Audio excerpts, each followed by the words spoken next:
अस्सलाम वालेकुम जी। मैं एक अहम वजह से इस वक्त मैं ये वीडियो बना रही हूँ।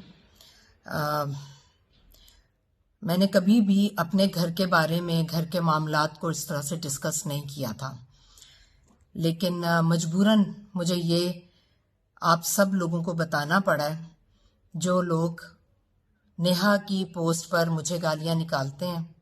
अल्हम्दुलिल्लाह मैंने एक बहुत खूबसूरत ज़िंदगी गुजारी है, लेकिन मैं इससे ज़्यादा कुछ नहीं कहूँगी कि एक इस तरह की औरत, नेहा जैसी औरत, नेगेटिव औरत जब किसी के भी ख़ानदान में आ जाती है ना, तो ख़ानदान टूटते हैं।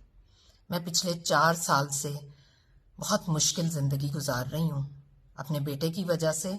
यही सोचती रही कि मेरा बेटा कैसे ज़िंदगी गुजारेगा ऐसी औरत के साथ। मैं डिटेल में नहीं जाना चाहती, सिर्फ डिटेल आप यहीं से अंदाज़ा लगा लेंगे जो मैं ये वीडियो बना रही हूँ।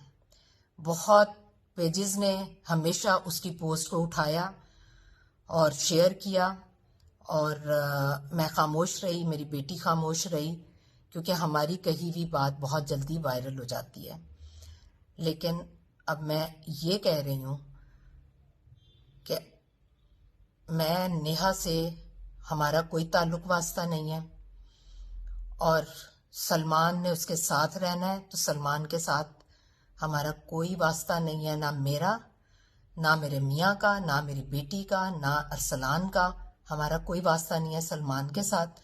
अगर वो समझता है कि उसकी बीवी उसके लिए अगली ज़िंदगी में सुकून और इज़्ज़त का बाइस रहेगी, तो मैं दुआ करती हूँ कि वो रहे, लेकिन सलमान के साथ मेरा कोई वास्ता नहीं है।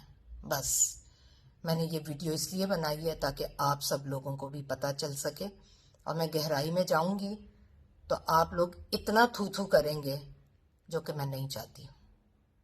बहुत शुक्रिया, थैंक यू। और प्लीज़ आप लोग जजमेंटल ना हो, आप किसी को जज नहीं कर सकते, इस तरह के कमेंट्स पे जज नहीं कर सकते। और मैं ये नहीं कह रही कि आप वन साइडेड फैसला करें, ना ही मैं किसी कटहरे में किसी को खड़ा करना चाहती हूँ। मैं सिर्फ ये कह रही हूँ कि सलमान अपनी बीवी के साथ रहना चाहता है तो सलमान रहे, लेकिन मेरा सलमान से और उसकी बीवी से कोई ताल्लुक वास्ता नहीं है।